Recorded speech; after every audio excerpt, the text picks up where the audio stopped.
Hello, Cosmonaut listeners. I'm Christian Cail, and today I'm going to be reading a 12-step program for Democrat addiction. This article by Jonah Martell lays out a 12-step program for the Democratic Socialists of America to pursue a path of independent working-class politics. Cheer up, comrades. It has been a sorrowful year for us all, but the whole world has taken a beating. We're hardly special. We will always have choices to make, strategies to explore, and opportunities to pursue. In this piece, I will do my best to illuminate some of them. We can transform our political prospects, but first we have to transform ourselves.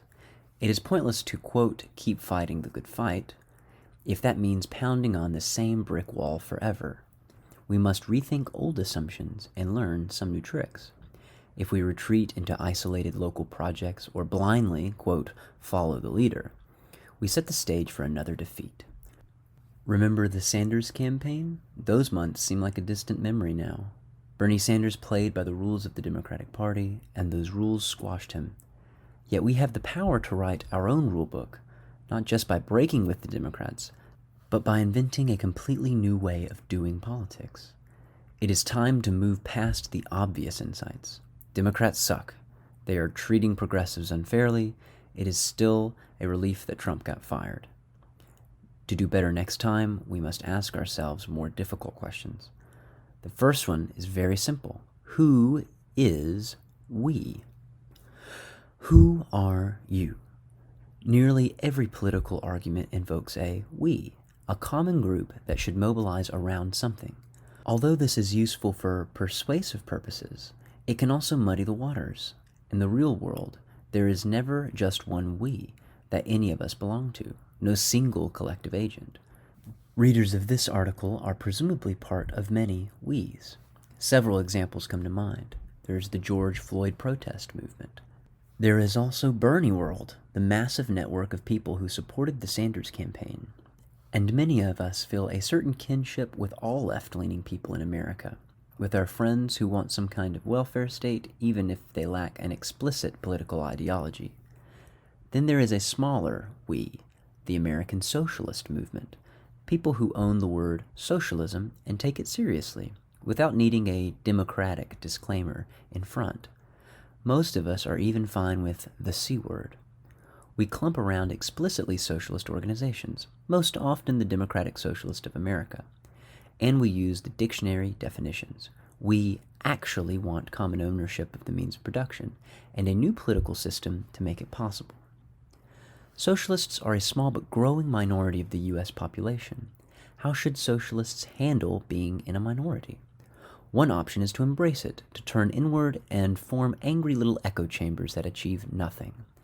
Another is to bow to outside forces, watering down our beliefs in the name of progressive coalition building.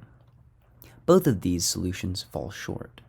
There is nothing wrong with being in a minority, especially when your side has unique insights on how society works. What's important is to be an outward-looking minority. A minority with a genuine desire for growth and a clear-headed awareness of its surroundings. Where are we? One tempting idea is that the American left is finished. With Trump out of office, the masses will become complacent, apathy will reign, and there will be no more appetite for political change. In such bleak times, this pessimism is understandable, but it is also wrong.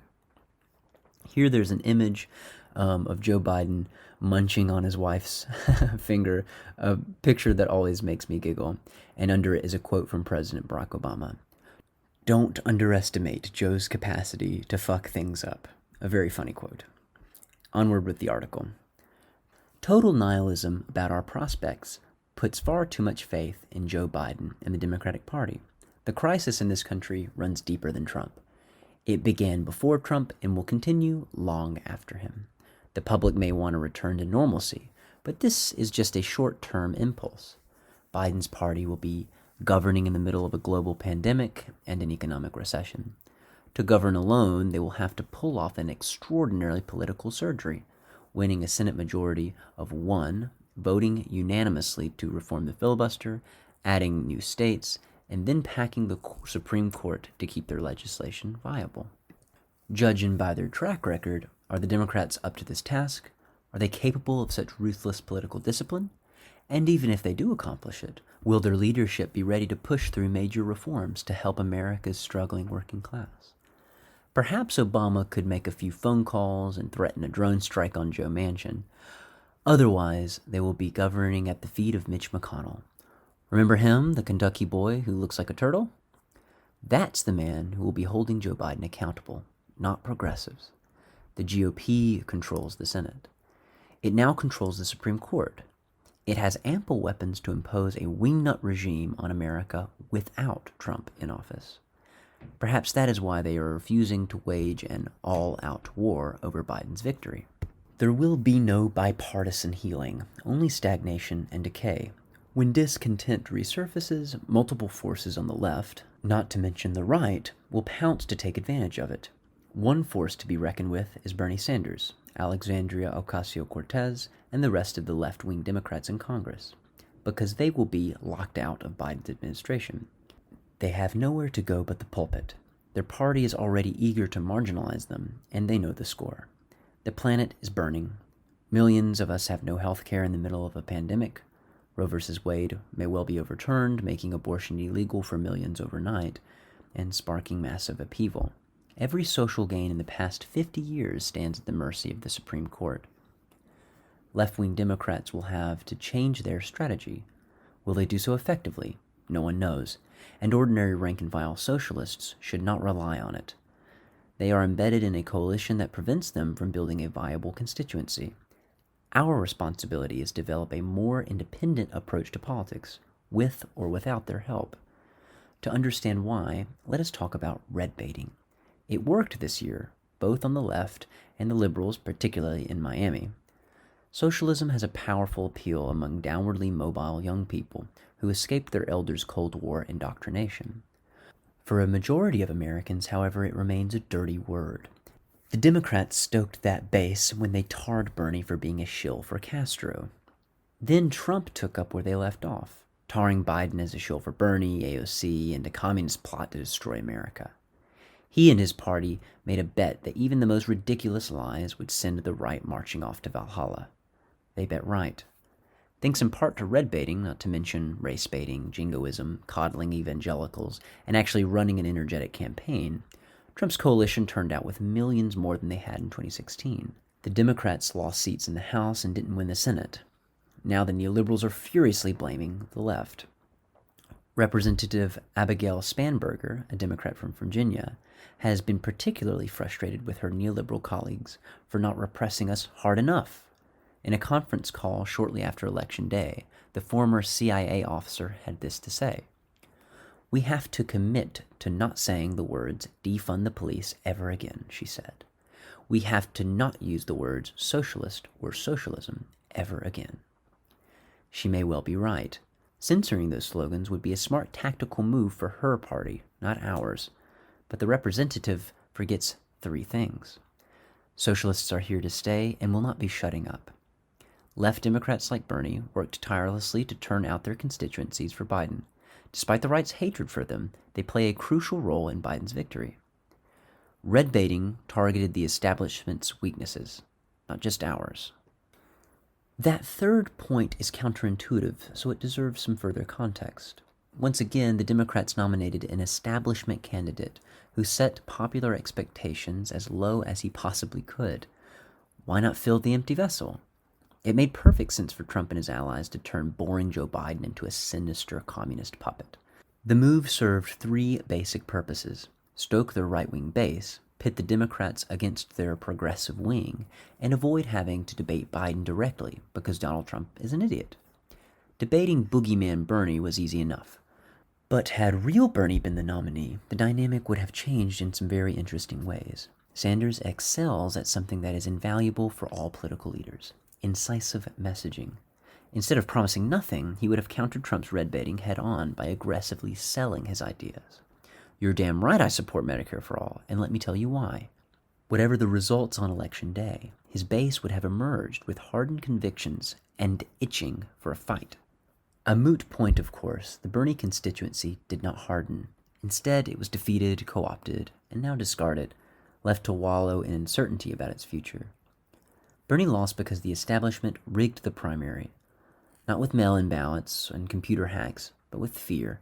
Fear of losing to Trump. Fear that Bernie accepted from the outset by promising his loyalty to any nominee and justifying his entire campaign by claiming to be America's best Trump remover. Biden crushed that sales pitch the moment he cruised in with an orchestrated wave of big-name endorsements, signaling to all uncertain voters that the party apparatus was his. How could an open hijacker like Bernie be the unity candidate? The loyal crew rallied behind its captain and threw the pirate overboard. Sold one by one, his policies were wildly popular, but bundling them together with a big red bow was too hard a sell for Democratic voters who feared Trump above all else. When Bernie lost the primary, he lost his podium as well. He spent the rest of the election shunted off in a corner, working quietly for Biden's coalition to, quote, save America from total meltdown.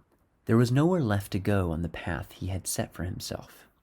How did that coalition treat him? Bernie wanted Medicare for all. The DNC platform committee would not even accept a universal program for children. In 1998, Bill Clinton called for lowering the Medicare eligibility age to 55. In 2020, Biden said lower it to 60, framing it as a generous concession to Bernie's eager young whippersnappers. When Bernie delegates pushed for a move to back Clinton's original proposal, the committee shot that down too. Medicare is for seniors only, and Biden has been quite firm on that principle. Nor was his public option a genuine concession. His campaign was happy to paste it on the website, but Biden played it down the instant Trump held his feet to the fire, claiming that it would only be a Medicaid-style program for the destitute. The American left is being buried in coalitions that treat us like dirt. We beg them, appease them, and submit to their abuse, then they still fail, despite all our efforts to prevent it, and each failure deepens our dependency on them. For decades, we have been hopelessly addicted to Democrats. Let 2020 be the final relapse. We must be our own captains and build our own ship, a self-assured, self-reliant movement with no divided loyalties, a fearless movement powered by millions who cannot be cowed or manipulated, millions who know exactly what we stand for, who are sold on both our policies and the big red bow that ties them together, an independent, socialist, working class party. Who will build the ship? Such tired old words. They are usually where reflection ends, because they are infinitely harder to make real. Will the squad build the ship?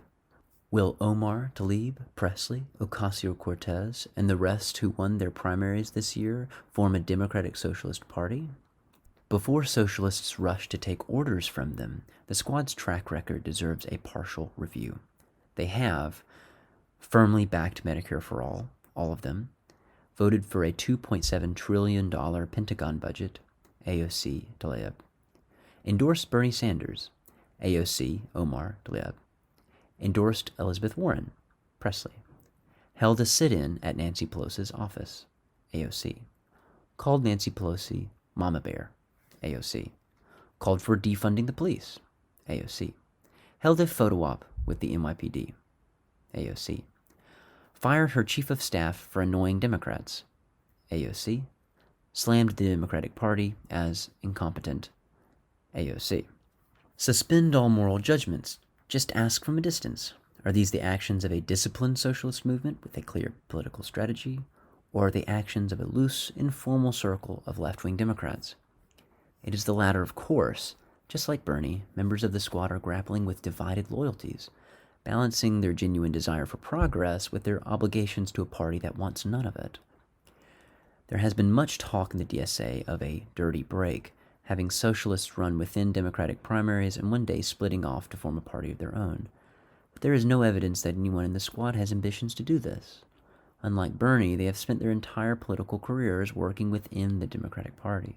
Even if they do have secret plans, ordinary socialists are not privy to them and will have no say in how they play out. DSA has thoroughly confused itself by viewing the squad as its rightful leaders. A clear majority of DSA members want to chart a course away from the Democrats, but the squad's theory of change is based on winning the soul of their party. This is quite different from our mission to build an independent socialist movement. If the squad will not build the ship, then what about organized labor? If we stay patient and work hard within the unions, could they eventually toughen up to create an American Labor Party? Perhaps, but they will have us waiting for quite a while. For over 80 years, the U.S. labor movement has functioned as an appendage to the Democratic Party. It has millions of members, but they are demoralized, dominated by stagnant leadership, and suffering from decades of decline. The left certainly needs to rebuild labor, but trying to do so as isolated individuals is a vain abdication of responsibility. The Democrats have the labor movement in a political stranglehold, and to break it, we must create a political alternative. Many times in history, it has been a left party that organizes and revitalizes the unions, rather than the other way around. Nor are labor-based parties guaranteed to be friendly to socialists. The purge of Jeremy Corbyn and the British Labour left should give pause to would-be American laborites. Enough waiting based on hypotheticals. The time for independent politics is now. If we need an independent party now, then what should it look like? One option is to cast the net as wide as we possibly can, throw the S word out, and join with every left-leaning person we can find to form a broad-based progressive party. The party could appeal on just a few policies that are already highly popular, like Medicare for All, and de-emphasize other issues that, quote, divide us. It's a tempting idea. Ditching socialism could take the heat off our backs and make growth much easier in the short term. There's already an organization that is trying to do this, the Movement for a People's Party, led by former Bernie staffer Nick Branagh. It is determined to set up a new, nationally viable progressive party. It has recruited tens of thousands of supporters and an impressive lineup of high-profile speakers, from Marianne Williamson to Jesse Ventura. Running on a platform loosely modeled on that of Bernie's 2016 campaign, it hopes to flip congressional seats in 2022 and win the presidency in 2024. Although MPP's ambition is admirable, the recent track record of left populism does not bode well for them.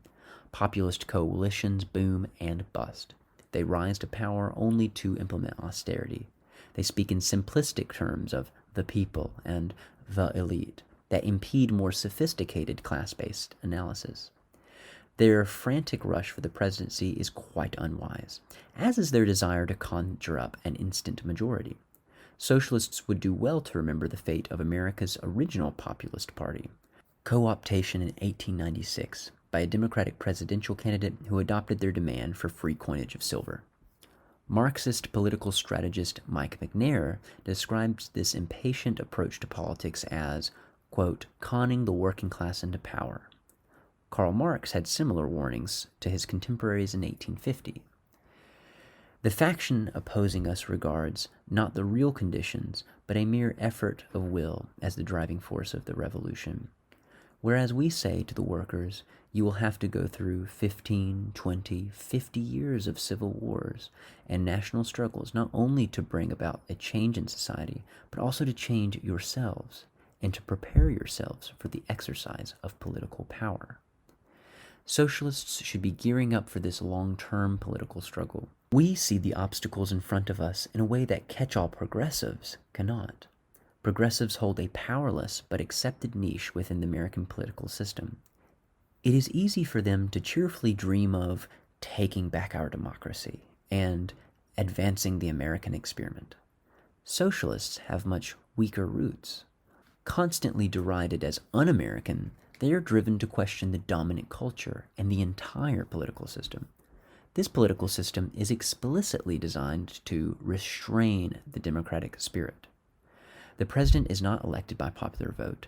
The Senate, with total control over cabinet and judicial appointments, vastly overrepresents conservative white voters, and its members serve staggered 6-year terms. This is to say nothing of the Supreme Court, whose members serve for life and claim the right to strike down any legislation as they see fit. As a side note, I would like to direct you all to a Cosmonaut article called Whose Democracy?, which talks a bit more on the United States political system and its lack of democratic content. Back to the article. The add-ons are helpful as well. Ballot access laws prop up an artificial two-party system, barring all third parties from meaningfully contesting elections. Millions of felons are disenfranchised. Gerrymandering and voter suppression are rampant. Virtually all elections are in single-member districts, winner take all. But the Founding Fathers intended it this way, the conservatives screech when pressed for any progressive reform. You can't just change it on a whim. Meanwhile, they impose their own changes. They pack the courts, purge the voter rolls, and impose right-wing minority rule on the entire country. The Democratic Party will continue to submit to it for years to come because it is equally loyal to this tired, old regime. What is needed is not just a break with the Democrats, but a complete break in our way of conceptualizing political power. Will socialists continue to campaign for catch-all progressives, for left Democrats and marginal third parties? Or will we introduce something completely new and unprecedented to American politics, something that challenges not just the rules, but the institutions that make them? There will be no victory for the left within the established constitutional order. It was designed to keep uppity leftists out of power. Conservatives know this full well. We will never win if we play by their rules. Our job is to develop a coherent strategy to attack their deliberately incoherent political system. A strategy based on incisive messaging, political independence, and a national struggle for power. Just to be clear, from this point on, when I say we, I mean DSA. For all its flaws, it is the flagship organization for American socialists. Where its competitors have 3- or 4-digit memberships, its roll will soon break 100,000. It is the ideal place to hammer out some kind of future for ourselves. No individual can do it alone, but just to get the ball rolling, I would propose the following. A 12-step program for socialists to break our addiction to Democrats. 1. Declare political independence. Remember what Joe Biden said at the first debate to counter Trump's idiotic red baiting? He said, "I am the Democratic Party." Don't hate him. It was true. And it was actually quite clever of Joe. He was leading a very messy coalition, and he stepped up to assert responsibility for it. With those words, he wiped out the Bernie movement and made it crystal clear what the Democratic Party was about. Now remember how Bernie countered his own red baiters when his campaign was just getting started. He gave a speech about what democratic socialism means to me. Do you see the difference here? One man is speaking assertively about an entire political coalition. The other one is speaking on behalf of himself to humanize the S word and make it less intimidating. But in doing so, he is stripping it of any standardized definition. Is socialism an organized political movement, or is it a slogan, a vague personal philosophy?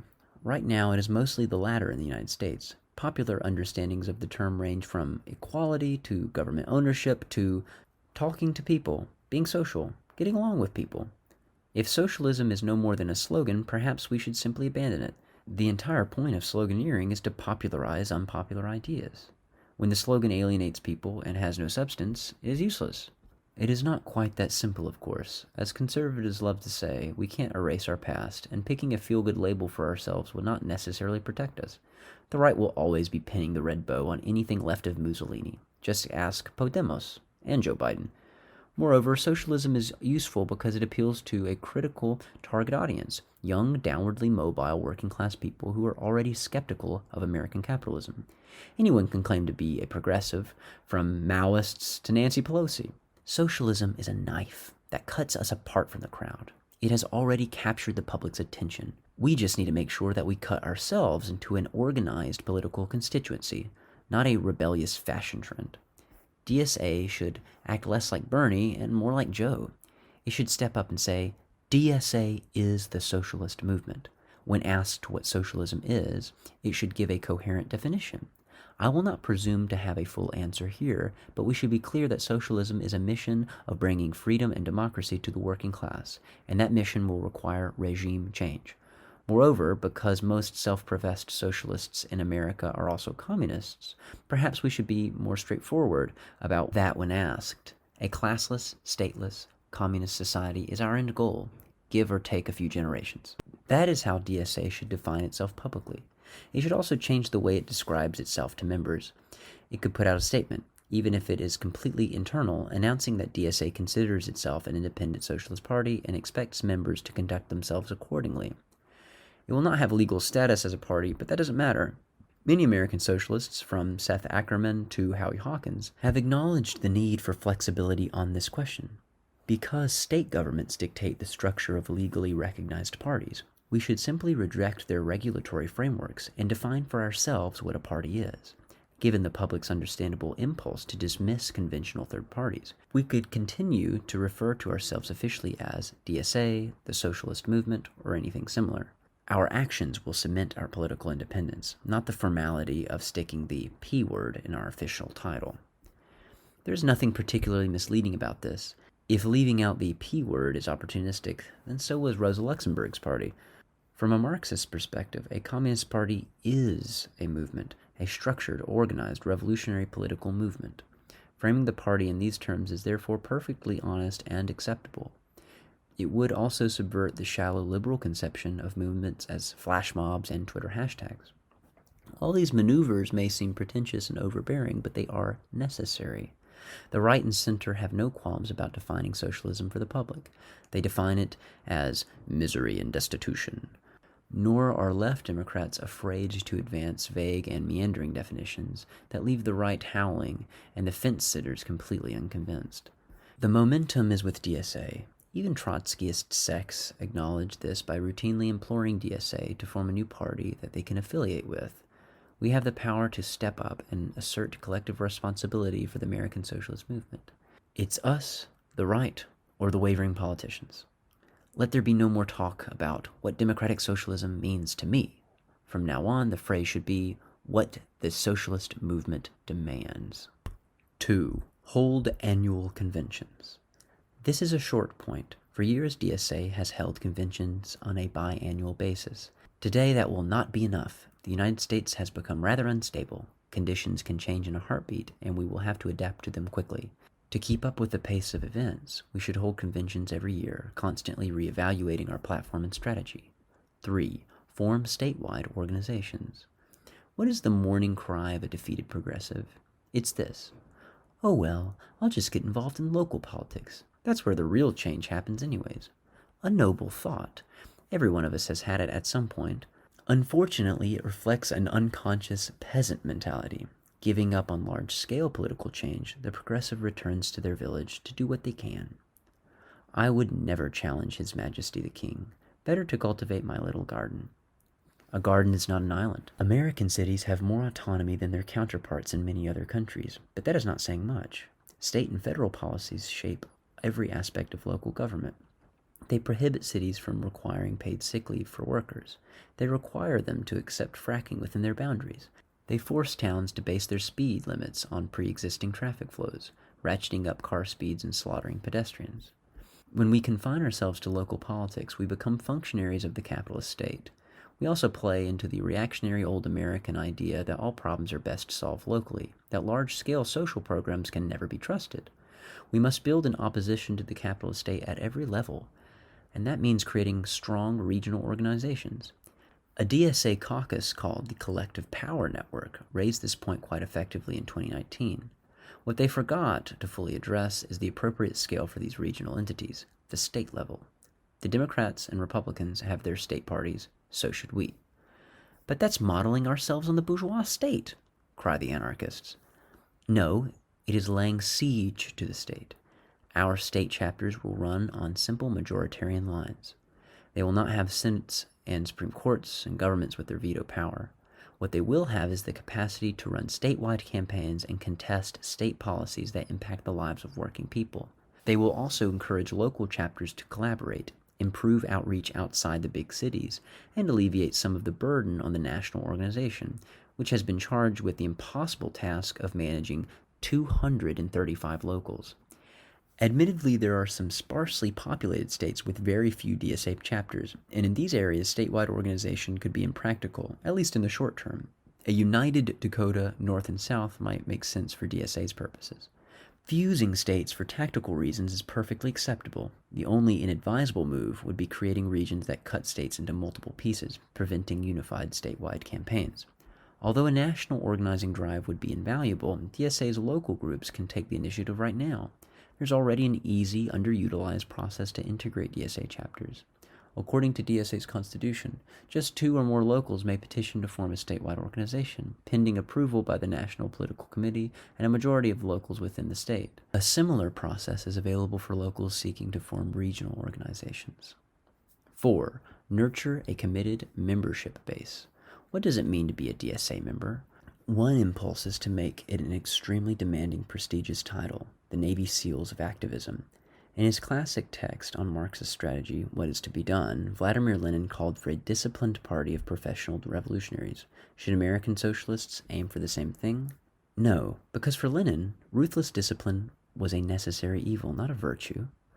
Russian revolutionaries operated in a czarist police state, where the slightest misstep invited discovery, police raids, and mass arrests. The United States is in many ways shockingly repressive, but it is not a czarist autocracy. In our contexts, socialists have much more to learn from socialist parties outside the Russian Empire that maintained more open membership structures. They cultivated mass movements, millions strong, to build a vibrant oppositional culture against capitalism. They offered social services, opened libraries and grocery stores, set up cycling clubs, choir societies, picnics, and social outings. Germany and Austria offer intriguing historical examples. Today, Bolivian socialists are doing similar inspirational work. But we don't just have to look abroad. There are non-socialist, all-American organizations in the United States that show us what a dedicated membership looks like. In 2015, the National Rifle Association had 5 million dues-paying members, and nearly 15 million identified with the organization, whether they paid dues or not. It cultivates group identity with a wide array of community service, including an official magazine, concealed carry insurance, firearms training for millions, and opportunities to join its 125,000-strong army of training instructors. Yes, the NRA is a reactionary, racist organization riddled with corruption and now in decline. We still have much to learn from it, not to mention the churches that, for better or worse, provide millions of Americans with social services and community life. There is thrilling potential for secular left-wing institution building, from tenant unions to worker centers to art circles and sports clubs. During the COVID-19 pandemic, hiking clubs and other outdoor activities could be a particularly powerful social service, breaking people out of their isolation and alleviating mental health burdens. These ideas go beyond feel-good charity work. They are structured party programs designed to build a massive support base that can be deployed for confrontational political action. They will cost quite a bit of cash. This brings up a crucially important non-negotiable element of dedicated membership: monthly dues. Dues are the lifeblood of a mass movement. They foster group identity, incentivize recruitment, and provide the party with a steady, predictable stream of revenue. But what about low-income, working-class people? Couldn't dues make the movement inaccessible to them? Quite the opposite. Dues can be tapered based on income, and studies show that the poor give a greater portion of their income to charity than the rich. Asking people to pay a steady monthly fee is much more reasonable than bombarding them with fundraising emails that endlessly scream, "Give, give, give." Nor is volunteer work a more accessible basis for membership than dues. Time is money, and every hour that a person spends with us is an hour that they could have spent working an extra shift or taking care of their children. Dues allow us to make reasonable asks of others and avoid activist burnout. We don't guilt-trip the single parent working 2 jobs or the exhausted volunteer with mental health burdens. We say, "Don't worry, take a break as long as you need. Just help us stay afloat and keep paying your dues." There will always be varying levels of involvement, and not all of us will be Red Navy SEALs. Anyone who supports our mission, votes for our candidates, and pays their dues deserves to be called a member of the socialist movement. We must still take measures to promote membership engagement. Our active members should get a vote in party affairs, and we should encourage all members to come to at least a few key events every year. All chapters need a point person to welcome newcomers and help them forge connections with other members, preventing locals from becoming insular social clubs. We will offer engaging, freewheeling education groups to introduce new members to our politics. All of this is necessary to make ourselves an outward-looking minority.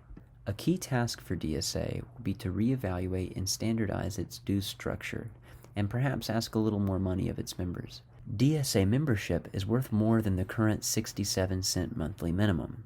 Rather than dismantling dues, as some anarchist-leaning caucuses have suggested, we must embrace and celebrate them as the foundation of a self-reliant movement. 5. Adopt a nationwide political platform. DSA is currently working on a platform to synthesize its political demands. This is a very exciting development and an important step to assert ourselves as a distinct force in American politics. We should develop a truly revolutionary program that, if fully implemented, would hand power to our country's working class and place society on a socialist transition out of capitalism. We must repeal every law that props up the two-party cartel and eliminate every institution that denies us an authentic majoritarian democracy. Abolish the Senate, abolish the Electoral College, and smash the Supreme Court. Send Brett Kavanaugh and all his colleagues packing. So that working people can fully participate in political life, we should also demand unimpeded labor rights, a massive reduction in working hours, and a comprehensive welfare state that would make the Scandinavians blush. Create programs that reduce the power of the bureaucrats and give ordinary workers administrative skills. Promote worker self-management in all industries. Place the commanding heights of the economy under public ownership, and rapidly phase out fossil fuel production. Dismantle the repressive arms of the state, abolish the military and policing as we know it, and replace both with a democratically accountable popular militia. This last point will be challenging, yet still indispensable. We must transform the empty demand for police abolition into appealing slogans and substantive policy proposals. We have our work cut out for us. We must develop a comprehensive program and find ways to promote it to a mass audience. Even so, we will not be working in isolation. We can learn from the history of past revolutions and from the platforms of our predecessors in socialist parties around the world. Is this project too arrogant? Will we alienate ordinary people if we draft a comprehensive platform instead of a short list of popular demands? If we treat the platform as an inalterable holy text, then yes. If we leave it open to regular revision and use it as a part of our political education process, then no. The intuitive red meat demands are indispensable. We should certainly continue to advance Medicare for All and other programs that improve quality of life for the working class. But we will never achieve those demands unless we attack the political order that is making them unachievable. Our platform must point towards a break with the capitalist state and fight for an authentic working class democracy. We need to build a constituency that believes in the legitimacy of the fight. A, quote, political revolution will not be enough to defeat America's reactionary old regime. No, that will require a break of epoch-making proportions, a world-historic social revolution. 6. Run dedicated organizers for office. Many, quote, revolutionary organizations have an impulse to steer clear from electoral politics. Stumping for office might seem to legitimize a system we want to overturn, so why do it? The obvious answer is that the state has tremendous power, and it already has legitimacy for most people. It will be here for quite a while. Retreating from the political arena does nothing to stop that. More importantly, electoral work done right can erode the legitimacy of the system and help us win support of the millions. Electoral campaigns can be used as a bully pulpit to attack the system and demand a new political order. Lenin did this, and German socialists did this, and so can we. I should just add really quick, this is me editorializing, linked to Lenin's name is an interview with August Nimitz, and I just want to add that we interviewed him with the Cosmopod, so you should go check that out, and he talks quite a bit about Lenin's electoral strategy. Okay, back to the article.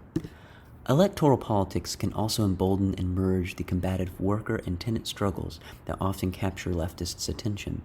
Bernie Sanders taught us that when he personally manned picket lines, and West Virginia teachers showed it when they drew inspiration from Bernie to go on strike. What we need to avoid is getting sucked into another abusive coalition like Bernie. The key to this is recognizing the Democratic Party as the irredeemable zombie that it is. Bernie tried to heal the zombie, and he got bitten hard. Instead of collaborating with the neoliberals, we should strive for total independence and self-sufficiency in our electoral bids. DSA could train and run gifted organizers who promise to coordinate their campaigns, accept the party platform, and vote as a bloc when elected. Candidates would be entirely free to personally disagree with elements of the platform and push for changes through internal party discussion. In the halls of power, however, they would be expected to act as one team with accountability to the entire membership movement. We see a preview of this approach in New York, where DSA recently ran a victorious slate of insurgent socialist candidates. If we hardened and expanded this approach nationwide, it would put us to the left of even the Squad, whose members have hesitated to endorse other primary challengers after winning office themselves. We would not align with the Democrats. Instead, wherever they won office, our candidates would be an independent socialist caucus. Both parties would be welcome to meet with us and discuss policy at the opposite end of a long negotiating table. This approach would not win us much love from either side. Legislative committee appointments would be sparing or non-existent, but that is okay. Establishment politicians may hammer us as useless backbenchers, but we would simply counter by pointing out how useless they are, listing off all the ways that they have betrayed their constituents in the past. We would make use of our extra free time by serving as relentless advocates for the communities that they have ignored, publicizing socialist policy proposals, providing constituent services, and assisting local organizing projects. To show their dedication, our elected officials would refuse to take more than a typical working-class salary and donate the rest to our community programs. The value of electoral work done right cannot be understated. Many, quote, revolutionary leftists begrudgingly accept it's necessary as a type of, quote, propaganda. But what passes for propaganda on the left is often just obnoxious megaphone yammering. It would be better to describe it as a form of organizing, as outreach to carve out a constituency that believes in our cause. One popular idea in DSA is that candidates should always run to win. It is correct that we should be running professional campaigns with talented candidates who truly want to come out victorious. If we finish with single-digit results, that is probably a sign that we ran our campaign poorly and need to reevaluate our strategy. However, it's important to remember that the path of victory can be longer than one election cycle, and an honorable defeat can still build the movement. Cori Bush did not win her initial campaign in 2018, but now she is headed for Congress to join the Squad. Nor did Bernie win his first independent House bid in 1998. That took a second try in 1990. If we abandon every loser the moment they fall short, we might end up discarding capable leaders who still have future potential.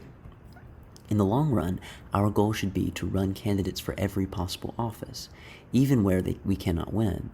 This boosts our visibility as a national political movement and will help us extend our presence outside the large urban centers. Like Bernie, we must eagerly engage with rural, small-town, and Republican-leaning voters. If we abstain for fear of losing, we will never be able to build a truly national constituency. 7. Stop endorsing outside the party. Once we have a training program for this new approach of electoral work, we must wind down the faucet of endorsements. DSA should focus all of its energy, messaging, and resources on promoting its own candidates, active, committed members who promise to uphold the platform. The only exception would be strategic collaboration with candidates from other independent left parties. Electoral pacts to avoid competition in certain districts may occasionally be necessary. Cutting off endorsements may seem like a sectarian move, but is perfectly reasonable. AOC and other Squad members are sparing with their primary endorsements. They have not mounted a massive assault against their Democratic colleagues. They have pragmatic obligations to attend to, and so do we. We should pour all our energy into cultivating talented candidates who are embedded in our organization and committed to building an independent movement.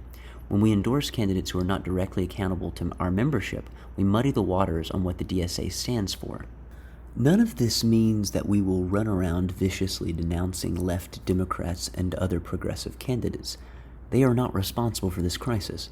We will sometimes criticize their political strategy, but our fiery speeches will be reserved for the ghouls who actually hold the cards: Biden, McConnell, Kavanaugh, Barrett, and so on. When our rabble-rousing socialist backbenchers take up their seats, they may want to collaborate with the major parties from time to time, and left Democrats could end up playing a valuable role as mediators. And who knows, some of them may be impressed by our new brand of politics and join our ranks. The goal is not to be sectarian. We are just stepping up to become self-reliant and to make our own independent mark on the world. 8. Choose ballot lines at the state level. Should we keep running candidates in the Democratic primaries, or should we rush to set up our own ballot lines? Every state has its unique, convoluted rules, so there's no easy answer to this question. That's the point. Our system is designed to encourage incoherent thinking, to fragment and divide power, to make majoritarian politics impossible. When future school teachers describe the decline and fall of the United States, they will point to its divided political system, the 50 jurisdictions marked out on the map. The children will laugh out loud and ask how it lasted so long. The states have had third parties running like gerbils on a wheel, focusing all their energy on petition gathering and hopeless presidential campaigns, required to secure ballot access. Even staunch third-party advocates like Howie Hawkins know that it's time to break the wheel and try something new. Perhaps we should ditch the ballot access crusades and just run nominal independents. That would allow us to stop running top-heavy presidential tickets, to be more discriminating about which elections we target. An interesting map comes together with a glance at state ballot access laws for House candidates. Green states are reasonably friendly to independent bids. They require the same number of petition signatures as major party candidates. Or, if the requirement is unequal, the total number of signatures needed is 1,000 or fewer. Red states have clearly unequal requirements, although they are not necessarily insurmountable. Blue states have very difficult procedures for major party and independent candidates and are difficult to compare directly. This is all in reference, by the way, to a map of the United States, and each state has a different color. Moving on. It's clear that there are weak spots. California, Texas, and Florida all have equitable access for independents. Why run Democrats for the House in any of these easy states? Once we have dedicated state-level organizations, they will be able to make these judgment calls decisively. In New Jersey, where only 100 signatures are required for independent House bids and party machines brazenly rig their primaries, clean break now is an excellent approach. In Georgia, the rules for independents are extremely inhospitable, and primaries are open to voters from any party. There it would make sense to antagonize the Democrats with a large slate of DSA primary insurgents. For the sake of clear messaging, ballot line choices should generally be consistent across the entire state. We would confuse primary voters if we ran an independent in one congressional district, a Democrat in the one next door, and a Republican for a county office that overlaps both districts. Even when we run in a party primary, we should still run our candidates on the DSA platform and be committed to political independence. The line could be this: I'm running as a Democrat. It was the only way to get on the ballot. Once I'm elected, I'll renounce my party affiliation and serve the socialist independents. Off they will go to join the rest of the rabble-rousing backbenchers. Under this framework, the quote, dirty break is no longer some vague goal that we banish to the distant future. It is rather something we do every time we win an election, enraging both capitalist parties. Call it the filthy break. Perhaps we will even run socialist Republicans in Montana. Eventually, both parties should be expected to crack down and pass laws to close up their primaries. Hopefully, by that time, we'll already have a mass constituency. Right now, DSA prioritizes Democratic bids and neglects independent campaigns. That order should be reversed. Clean independents should always be prioritized wherever we can realistically get a couple strong campaigns on the ballot. They establish our independence and make it clear to the public that we are not Democrats, that we are out to break the two-party system. But you will never win as an independent, some will protest. I did. Bernie Sanders would have replied in 1990. It was an uphill battle, but not an impossible one. Vote splitting is another valid concern. Unfortunately, it is a fact of life in any winner-take-all election. It happens in Democratic primaries. Peace among worlds, Liz. Even the fear of vote splitting can do great damage to insurgent primary campaigns. NYC DSA learned that the hard way when self-appointed socialist kingmaker Sean McElway released a poll to deliberately tank Samalis Lopez's congressional bid, claiming that she would split the vote and put a conservative Democrat in office. Vote splitting will happen, and we will have to find ways to reduce the public's fear of it. Establishing ourselves as a viable force worth splitting the vote for will be an important step. We will have to pick our campaigns carefully in the beginning to build capacity and establish a political foothold. But from the very outset, we should make it clear that we are intent on further expansion. The socialist movement has the right to run its candidates across the board, just like any other political party. 9. Target the House of Representatives. What made the Bernie movement so powerful, so terrifying, so utterly invigorating for its participants? It was a national struggle for power. That point deserves to be repeated. Participation in the Bernie movement was participation in a national struggle for power. In the campaign's words, it was a mission to defeat Donald Trump and transform America. America alienates the U.S. left. We are not nationalists. We are not patriots. We reject much of the dominant culture. This makes it difficult for us to conceive of politics as a nationally coordinated struggle. It is much easier to think in terms of local organizing or international solidarity. Both are crucial projects.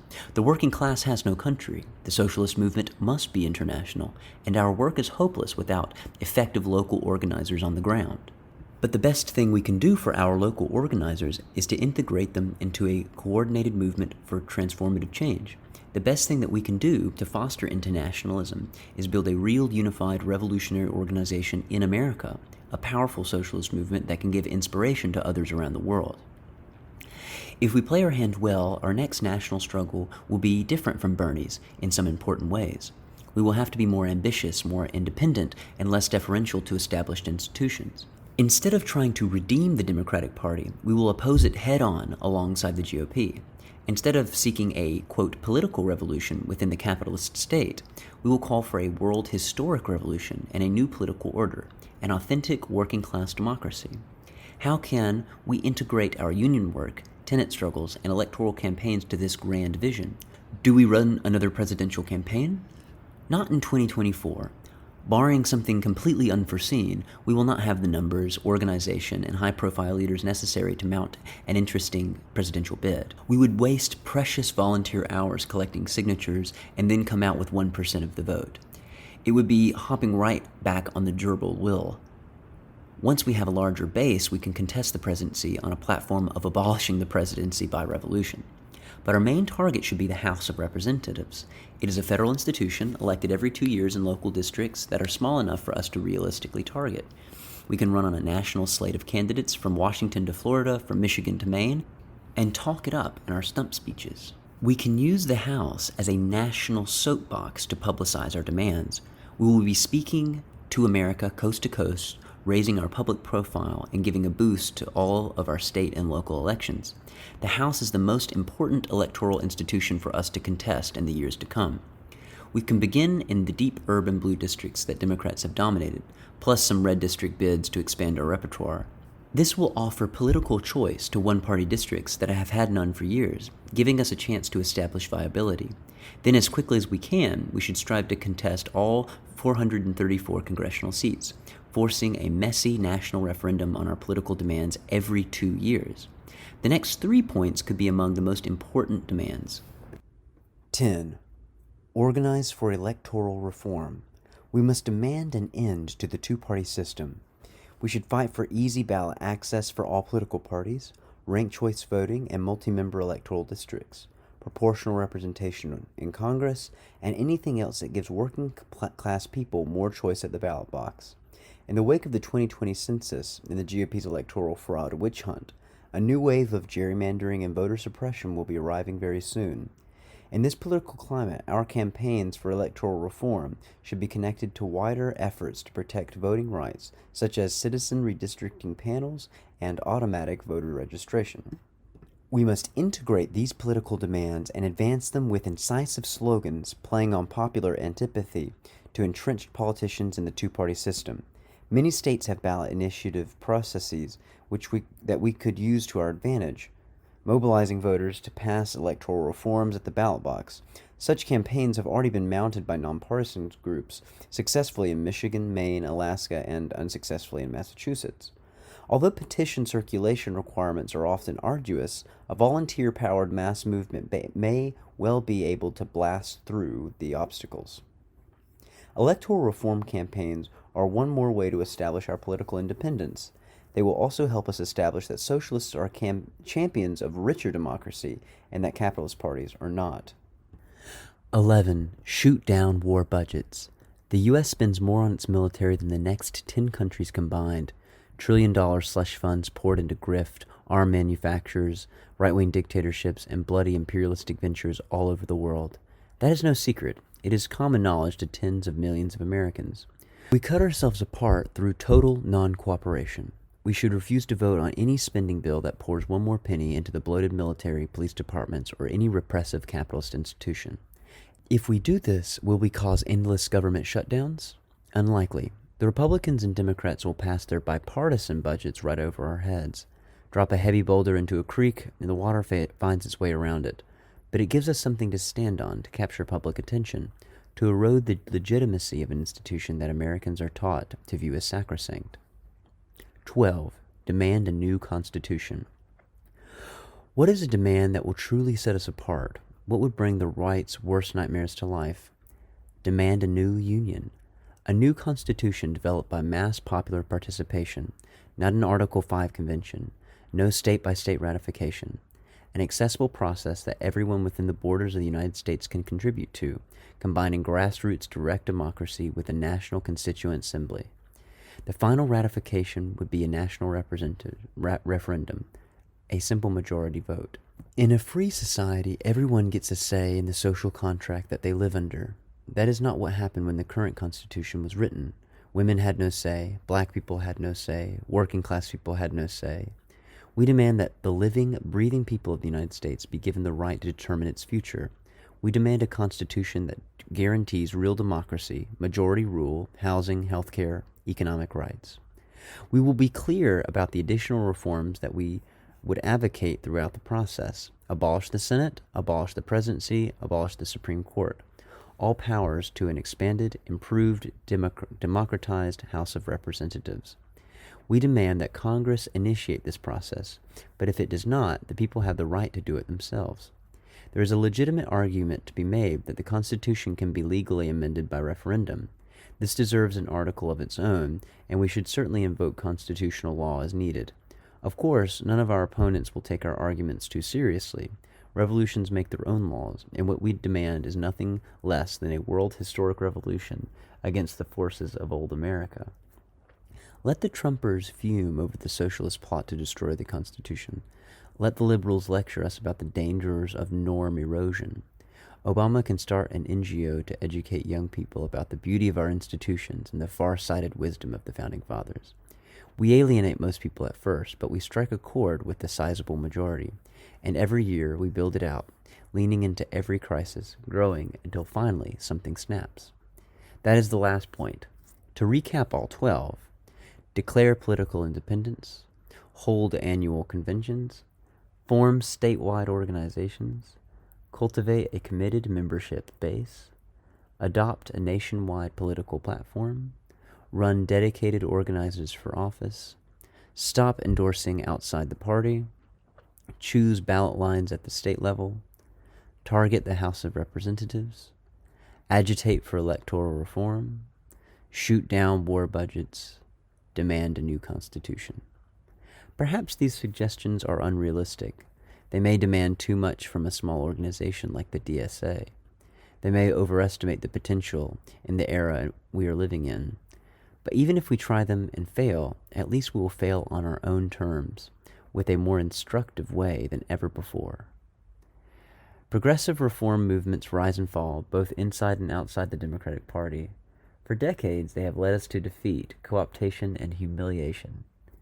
Many generations of the American left have grown exhausted with this ritual, but instead of building a real alternative, the disenchanted vent their frustration with performative action, endless rallies, megaphone chants, and radical posturings take us nowhere.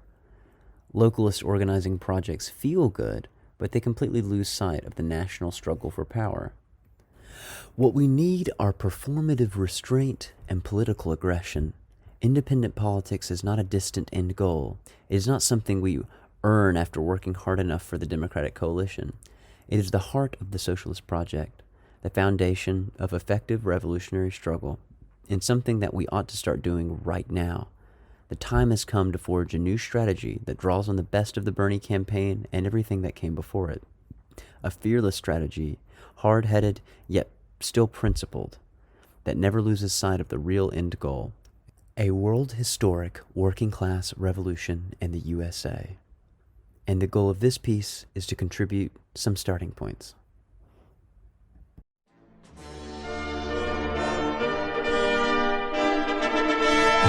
Wir sind Freunde für immer im Leben.